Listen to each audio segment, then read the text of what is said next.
कहानी है रानो चिड़िया की। रानो चिड़िया मधुपुर के एक जंगल में रहती थी। उसके पड़ोस में एक कालू और गौरी भी रहते थे। गौरी कव्वी के साथ रानो की अच्छी दोस्ती थी।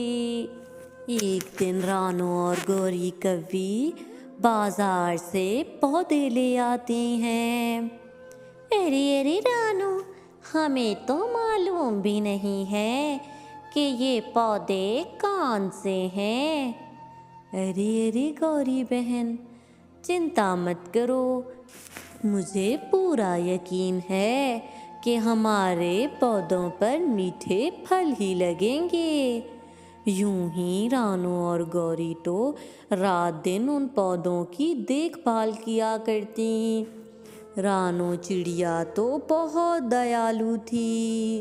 वो अपने पौधे के साथ साथ गौरी के पौधे का भी ख्याल रखती।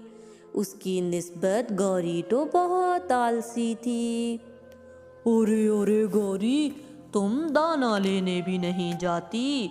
मुझसे कहती हो कि तुम्हें उस पौधे की देखभाल करनी है, हालांकि उसकी देखभाल तो सिर्फ चिड़िया करती है। तुम रोज उसे कोई ना कोई बहाना लगा देती हो। अरे अरे, तो तुम्हें क्या हो रहा है? मैं अपने हिस्से का काम तो करती हूँ, फिर चाहे रानों से करवाऊँ या जंगल में किसी से भी, मैं उस पौधे का ख्याल रखवा लूँगी।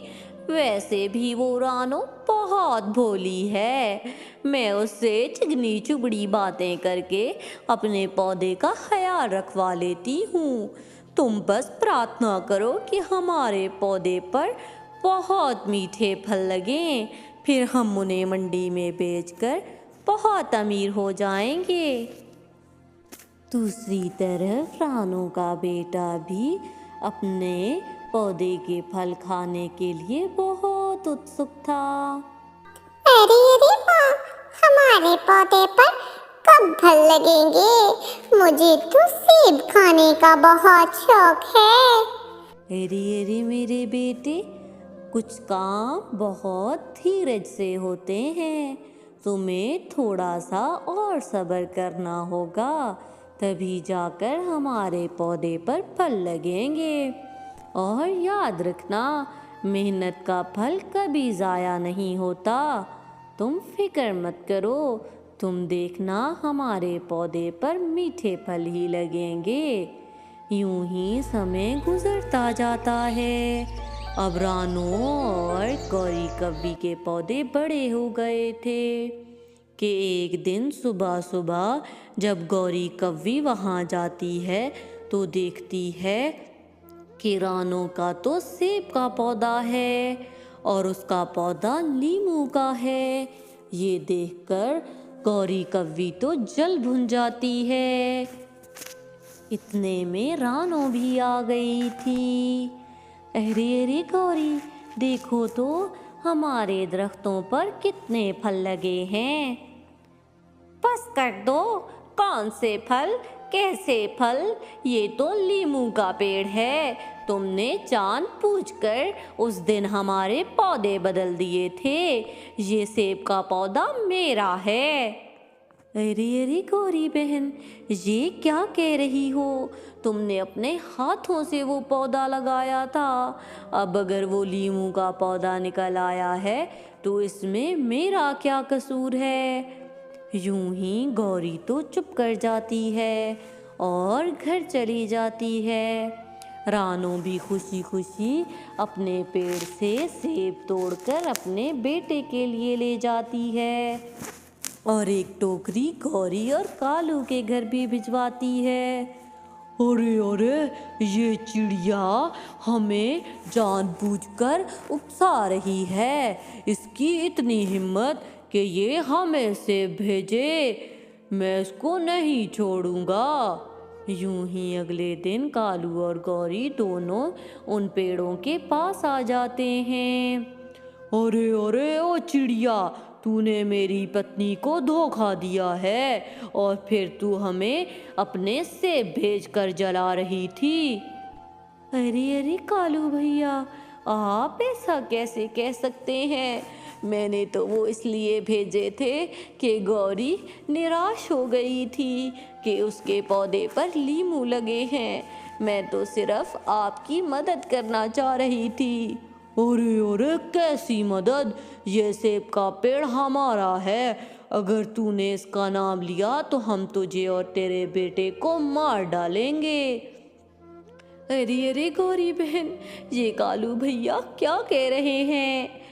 अरे अरे, ठीक कह रहे हैं।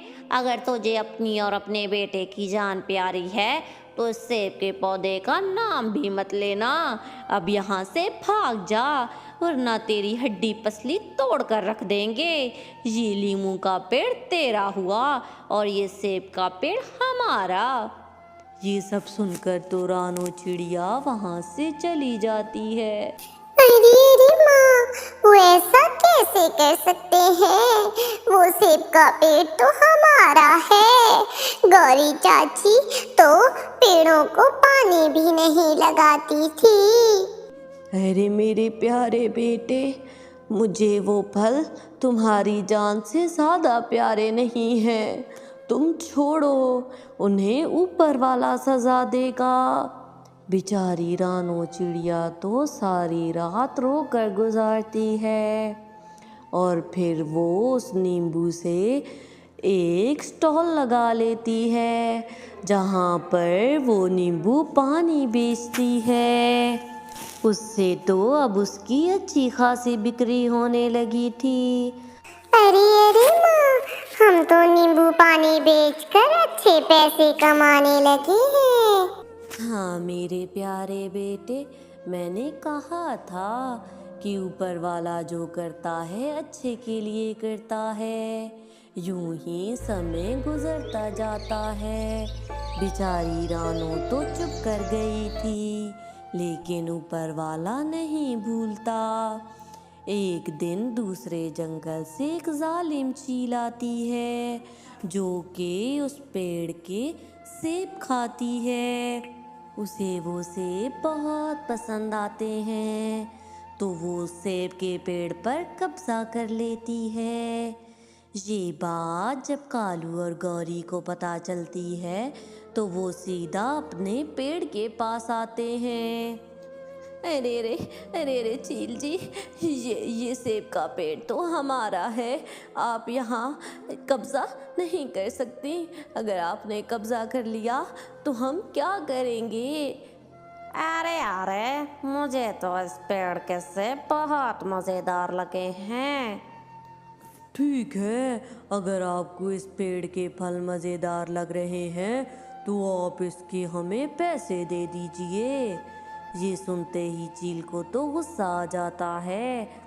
अरे अरे, तुम लोग कौन होते हो मुझसे पैसे मांगने वाले? ये पेड़ मेरा है। अरे अरे, अरे अरे, ये पेड़ हमारा है। आप हमारे साथ ऐसा नहीं कर सकती। हम मिट्ठू महाराज के पास जाएंगे। ये कहते ही चील तो उन दोनों पर हमला कर देती है और उन्हें मार देती है। अरे अरे, अब ले लो ये सेब। बड़े आए थे मुझसे पैसे लेने वाले और मिट्ठू महाराज को मेरी शिकायत करने वाले। अब ऊपर जाकर ही सेब खाना। यूं ही वो चील तो वो सेब लेकर अपने साथ चली जाती है। रानो चिड़िया जब वहाँ आती है तो देखती है कि गौरी और कालू की लाशें पड़ी हैं। यूं ही गौरी और कालू को उनके किए की सज़ा मिल गई थी और रानो चिड़िया नींबू का रस बेच बेच कर जंगल में अच्छी कमाई करने लगी थी। तो प्यारे व्यूवर्स, अगर आपको यदि ये कहानी पसंद आई हो तो प्लीज़ मेरे चैनल को सब्सक्राइब कर दें और इस वीडियो को लाइक करना ना भूलिएगा।